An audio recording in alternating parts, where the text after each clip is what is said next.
सप्रेम जय महाराष्ट्र. महाराष्ट्रभरातून शिवसेना एक वादळ या माध्यमाला पाहणाऱ्या तुम्हा तमाम प्रेक्षकांना, सर्व शिवसैनिकांना माझा अनिश गाढवेचा मानाचा जय महाराष्ट्र. जर यूट्यूबवर आपण पहिल्यांदाच शिवसेना एक वादळ या माध्यमाला मला पाहताय तर तुम्हा तमाम प्रेक्षकांना कळकळीची विनंती करतो, आता ताबडतोब शिवसेना एक वादळ या यूट्यूब प्रबोधन माध्यमाला आपण सबस्क्राइब करून पुढे व्हा. महाराष्ट्राच्या कानाकोपऱ्यापर्यंत शिवसेनेच्या विचारांना पोहोचवणाऱ्या या एकमेव यूट्यूब प्रबोधन माध्यमाला आपण सर्वांनी मिळून मोठं करा ही नम्र विनंती करतो. आज सकाळी 6:30 वाजताच्या आसपास सोलापूरच्या एका शिवसैनिकाचा मला फोन झाला. आता खरं सांगायचं झालं तर शिवसैनिकांनो, माझी रात्र फार उशिरा चालू होत असते. 5-6च्या नंतर, पहाटे 5-6च्या नंतर माझी रात्र चालू होत असते आणि झोपण्याची वेळ ही 5-6च्या नंतर ते जवळपास 9-9:30 पर्यंत असते, जास्तीत जास्त 10 वाजेपर्यंत. ह्या दरम्यान ज्यावेळेस फोन येतो त्यावेळेस तो अतिमहत्वाचा किंवा एमर्जन्सी जर असेल त्याच वेळेस तो उचलला जातो. मला वाटलं काहीतरी महत्वाचं असेल, काहीतरी एमर्जन्सी, एक आपत्कालीन परिस्थिती असेल, म्हणून मी तो फोन घेतला. सकाळी 6:30 वाजता शेतकरी होते ते, मी त्यांचं नाव सांगणार नाही इथे कुठेही. शेतकरी होते ते, त्यांच्या आवाजातनं जाणवलं, ग्रामीण भागातनं फोन आहे ते जाणवलं. त्यांचं पहिलं वाक्य होतं, दादा काल शिवसेनेचा निकाल होता, काय घडलं? मला नवल वाटतं, मनामध्ये एवढं प्रेम कुठून येतं या पक्षाबद्दल. मी वारंवार म्हणत असतो, हा पक्ष नाहीये, कुटुंब आहे. शिवसेना हा पक्ष नाहीये, कुटुंब आहे. राजकीय दृष्ट्या लोक याला पाहत नाहीत. या शिवसेनेच्या नावाच्या, चिन्हाच्या, 16 गद्दारांच्या अपात्रतेच्या केसला राजकीय दृष्ट्या पाहत नाहीत, भावनिक दृष्ट्या पाहतात. फक्त महाराष्ट्रातूनच नाही तर जगभरातून पाहतात. जगभरात महाराष्ट्रातून जे स्थायिक झालेले आहेत, देशभरात, जगभरात सारेच्या सारे अगदी चातकाप्रमाणे या केसची आतुरतेने वाट पाहत आहेत. मी 6:30 वाजता त्यांना काय प्रत्युत्तर देणार की तुमच्या केसचा निकाल लागतोय म्हणे. काय सांगू त्यांना काल काय घडलं माननीय सुप्रीम कोर्टामध्ये. मी खरं तर या विषयावर आज व्हिडिओ करणार नव्हतो, पण सकाळच्या त्या 6:30च्या कॉल नंतर मला वाटलं थोडंसं शिवसैनिकांपर्यंत काल नेमकं काय घडलं याबद्दल थोडीशी माहिती द्यावी. सर्वप्रथम आपण सारे महाराष्ट्रभरातून, जगभरातून, देशभरातून शिवसेनेच्या ह्या केसकडे चातकाप्रमाणे आतुरतेने म्हणजे डोळे लावून पाहणारी ती सारी शिवसैनिकांची एक जमात म्हणीन मी, एक समूह म्हणीन मी, लाखोंचा नव्हे तर करोडोंचा समूह. त्या समूहाला एक मानाचा जय महाराष्ट्र करतो आणि माझ्या आजच्या विषयाला सुरुवात करतो. काल माननीय सुप्रीम कोर्टामध्ये शिवसेनेच्या नावाच्या, चिन्हाच्या आणि आमदार अपात्रतेच्या अकॅडमिक केस राहिलेली आहे ती आता, कारण आमदारांची ती टर्म संपलेली आहे आणि आता पुढची टर्म सुरू झालेली आहे. त्यातले काही गद्दार पुन्हा निवडून सुद्धा आलेले आहेत.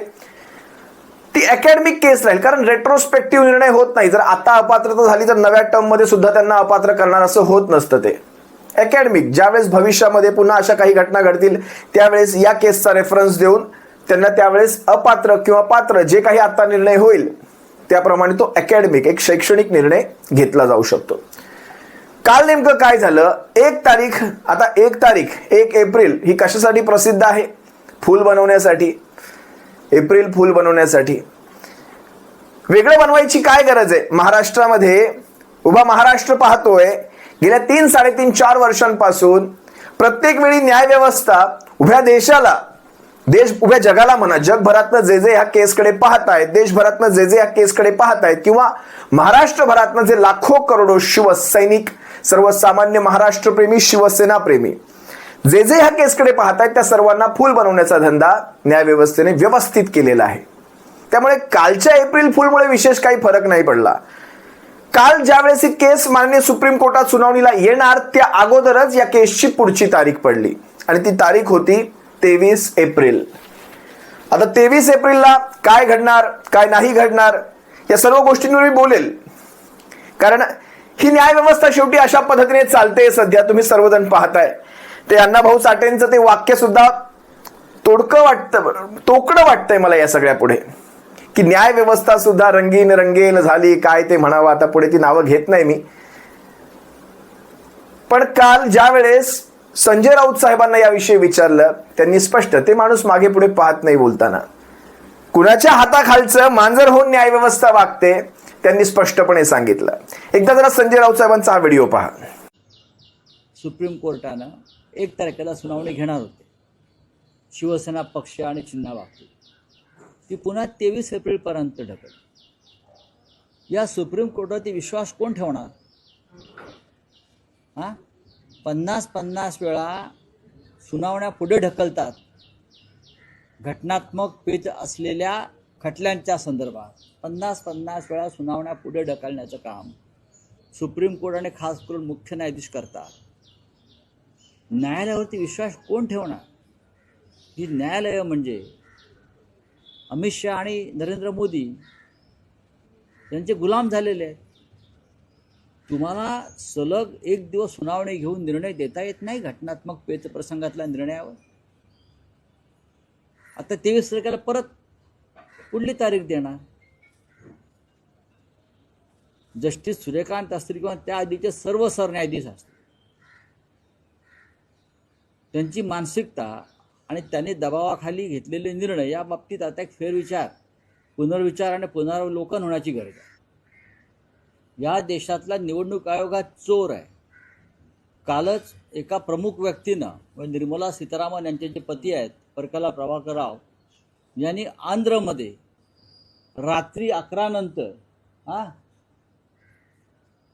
4.7% मतं म्हणजे 14 लाख मतं राज्यभरात कशी वाढवण्यात आली रात्री EVMच्या माध्यमातून याचा खुलासाच केलेला आहे निवडणूक आयोगासंदर्भात. आता हा विषय जर आम्ही निवडणूक आयोगाच्या दारात घेऊन गेलो तर निवडणूक आयोग सांगेल, निवडणूक आयोग हा न्यायालय सांगेल की निवडणूक आयोग ही एक स्वायत्त संस्था आहे आणि निवडणूक आयोगावरती संशय घेता येणार नाही. अहो, सुप्रीम कोर्टावरच संशय आहे. सुप्रीम कोर्ट, निवडणूक आयोग, राष्ट्रपती, राज्यपाल या सगळ्या संविधानिक संस्थांवरच जनतेचा संशय आहे. लक्षात घ्या. आंध्रमधलं मतदान ज्या पद्धतीनं केलंय असं परकला प्रभाकरराव सांगतायत, त्याच पद्धतीनं मतदान पश्चिम बंगालमध्ये केलं जाणार आहे. कळलं? त्याच पद्धतीनं महाराष्ट्रामध्ये सुद्धा झालं. आता कोण एकनाथ शिंदे? त्यांनी इतक्या जागा मिळाव्यात? कोण? त्या आंध्रमधल्या एका पक्षाला सिने अभिनेत्याच्या 21 पैकी 21 जागा जिंकतो. 21 जागा जीता है. 21 एक फिल्म एक्टर का पार्टी है कोई. 100% रिजल्ट. दूसरी बात है, महाराष्ट्र में यही हुआ ना. बीजेपी ने जितनी सीटें लड़ी थी 99% उनको रिजल्ट मिला है. 99. कौन है ये लोग? क्या किया? एकनाथ शिंदे, अजित पवार असे कोणतं महान कार्य केलं या लोकांनी? संजय राऊत साहेबांचा हा व्हिडिओ पाहत असताना मला का कुणास ठाऊक जस्टिस BR गवई यांना तो बूट फेकून मारल्याचा तो प्रसंग वारंवार माझ्या डोळ्यासमोर येत होता. ते एक प्रतिकात्मक आहे. कुठेही त्या मारहाणीचं, त्या बुटाचं, फेकून मारण्याचं समर्थन करत नाही. पण लोकांच्या त्या माणसाचं सोडून द्या, पण महाराष्ट्रातील लाखो करोडो जनता ज्यांची या केसवर एक बारीक नजर आहे. म्हणजे विचार करा, सकाळी 6:30ला फोन करून तो व्यक्ती मला ज्यावेळेस विचारतो केसचं काय झालं, जणू काही आपल्या घरातली केस असल्यासारखं महाराष्ट्रातली जनता या केसकडे पाहते. त्यांच्या भावनेचा विषय झाला. त्या भावनांना, बरं भावना वगैरे सोडा, न्यायव्यवस्था भावनांना मानत नाही, मला असं वाटतं. न्यायव्यवस्था भावनेच्या पलीकडे गेलेली आहे. पण ज्या गोष्टी घटनात्मक पेचाच्या आहेत, स्पष्टपणे सांगितलं संजय राऊत साहेबांनी, घटनात्मक पेच ज्या गोष्टींमुळे तयार झालेला आहे, लोकशाही ज्या गोष्टींमुळे धोक्यात आलेली आहे, त्या गोष्टींना सुद्धा आपण सलग 1-2 दिवस सुनावणी घेऊन संपवू शकत नाही का? आम्ही म्हणत नाही तुम्ही आमच्या बाजूने न्याय द्या. आम्ही म्हणतोय तुम्ही न्यायाप्रमाणे न्याय द्या. न्याय काय सांगतो, घटना काय सांगते, संविधान काय सांगतं. मग जर असंच असेल, हे असंच ताटाखालची मांजरं बनायचं असेल आपल्याला याच्या त्याच्या खालच्या, खरंच त्या काँग्रेसचा काळ 70 वर्षांचा चांगलाच होता मी म्हणेन. मी हे नाही म्हणणार की 70 वर्षांपर्यंत डॉलरचा भाव 62 वरून आता थेट 95-96 रुपयांपर्यंत येऊन पोहोचलाय.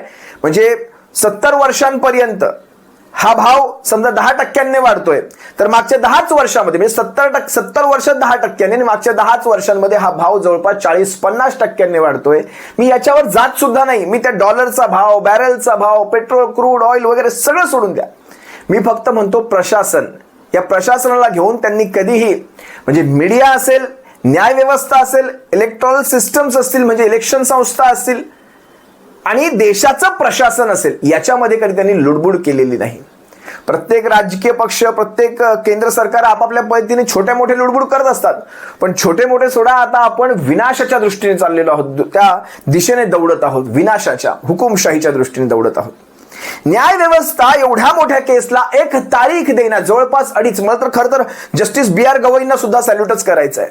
त्यांनी कमीत कमी त्यांच्या काळामध्ये ते 145 पानांचा स्वतःचा निकालबंद केला, तो लिफाफा बंद केला. त्याचा सुद्धा दाखला कपिल सिब्बल यांनी दिला होता मागच्या, मला वाटतं 12 मार्च रोजी ती सुनावणी झाली, आता काही दिवसांपूर्वी. जर आपण उघड्या डोळ्यांनी जर त्या पट्ट्या काढल्या जातात, न्यायदेवतेच्या डोळ्यावरच्या पट्ट्या काढलेल्या आहेत, जर उघड्या डोळ्यांनी सुद्धा आपण न्याय करू शकत नसू, तर ती पट्टी पुन्हा बांधून टाका. न्यायदेवता बांधलेल्या डोळ्याच्या त्या पट्टीमध्येच शोभून दिसते असं मला वाटतं.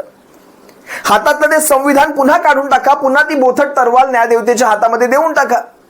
काय फरक पडतो जर संविधान घेऊन सुद्धा न्यायदेवता न्यायाप्रमाणे करत नसेल, घटनेप्रमाणे करत नसेल, मांजरासारखं एखाद्याचं गुलाम झालेलं असेल, तर आपण काय बोलणार ह्या सगळ्या गोष्टींबद्दल. न्याय व्यवस्थेने कुणाच्याही हाताखालचं गुलाम होऊ नये, कुठल्याही सरकारच्या, ना ह्या सरकारच्या ना त्या सरकारच्या. कारण बघा, लाखो लोक तुमच्याकडे आजही लोक एकमेकांना चॅलेंज देताना म्हणतात, मी तुला कोर्टात पाहून घेईन. म्हणजे आजही त्या कोर्ट ह्या सिस्टमवर लोकांचा विश्वास आहे, आजही आहे. कारण त्याच्या पलीकडे कुठे विचार करा, जर सुप्रीम कोर्टांमध्ये किंवा हायकोर्टांमध्ये, त्या राज्यांच्या सर्वोच्च हायकोर्टांमध्ये जर हे असे प्रकार तारखांच्या बाबतीत घडत असतील, तर तुम्ही विचार करा, या दिवाणी न्यायालयांमध्ये, सत्र न्यायालयांमध्ये, या कनिष्ठ न्यायालयांमध्ये काय गोष्टी घडत असतील न्याय मिळवून घेण्यासाठी.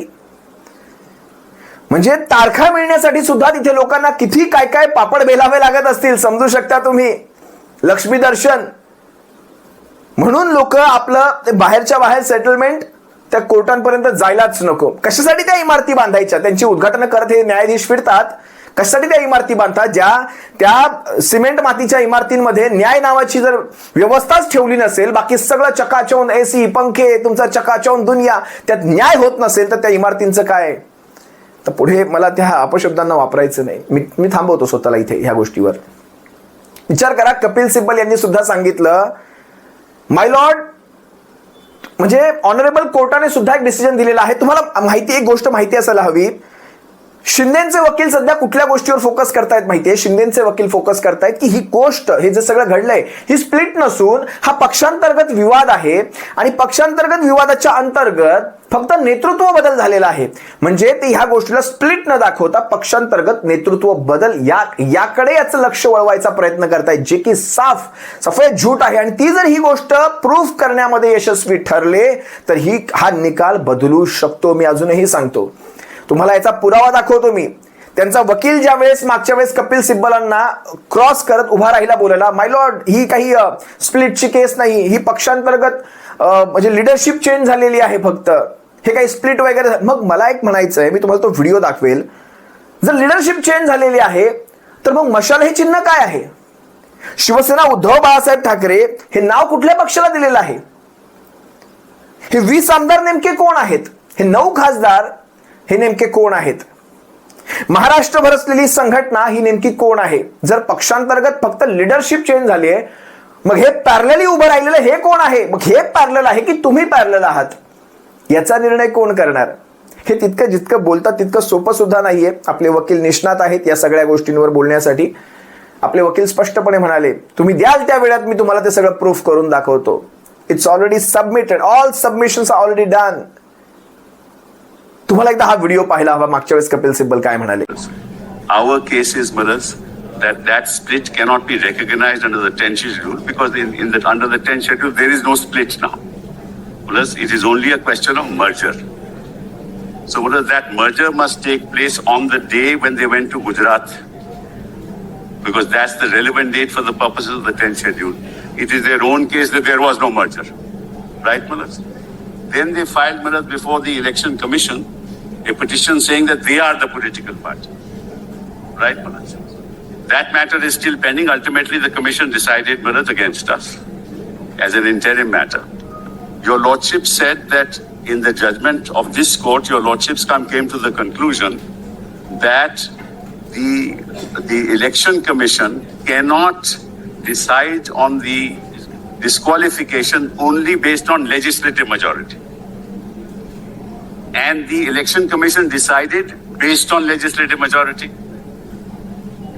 So that is directly contrary to your lordship's order. Well, that constitution bench order. So therefore that order has to go.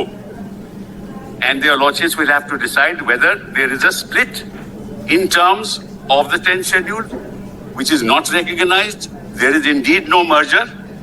And therefore they are not entitled to be members of the Legislative Assembly at all. Fortunately or unfortunately, that matter has never been decided. So they are continuing in government, which is why we've been saying, please hear the matter and decide this matter. Because it's our case that in this matter, there is no split. It's an intra-party issue in which a new leadership emerged. That's our case. That's our case. घटनात्मक पेच असलेल्या अशा ह्या सुनावण्या जर ह्यांना सुद्धा अशा तारखांवर तारखा मिळत असतील तर काय म्हणायचं. म्हणजे बघा, 8 ऑक्टोबर, 12 नोव्हेंबर, 13 जानेवारी, 22 फेब्रुवारी, 12 मार्च, 1 एप्रिल आणि आता 23 एप्रिल, या प्रत्येक तारखेमध्ये फक्त चेंज एवढा झालाय, बदल एवढा झालाय की तारीख बदललेली आहे, परिस्थिती सारखीच आहे. आता 23 एप्रिलला सुद्धा काही घडेल, नाही घडणार, आता हे माननीय सुप्रीम कोर्टच ठरवेल. आपण ह्याच्यामध्ये काय बोलू शकतो. आपण पामर आहोत, आपण फक्त माय लॉर्ड एवढंच म्हणायचं. माय लॉर्ड, माय लॉर्ड. आता हा लॉर्ड हा शब्द, माय हा शब्द, ते काळे कोट आणि ते ऑर्डर ऑर्डर, ते सगळं लाकडी सामान, ते सगळं कटघरे, ते सगळं शब्दा, ते सगळं सबमिशन्स, ते सगळं मागे त्या लाल खुर्च्या, त्याच्या मागे एखादी 4-5 माणसं दिमतीला उभी, हा सगळा तामझाम आहे ना. हा सगळा तामझाम, हा सगळा ब्रिटिश काळातला, इंग्रजांच्या काळातला, ते असेच असायचे. ते डोक्यामध्ये कुरळे कुरळे केस घालून बसणं आणि ते भयान शांतता. चला, तो सगळा एक भाग त्या प्रोटोकॉलचा, एथिक्सचा असू शकतो, शिस्तीचा असू शकतो, भयान शांतता वगैरे. पण न्याय कुठे आहे? न्याय कुठे आहे?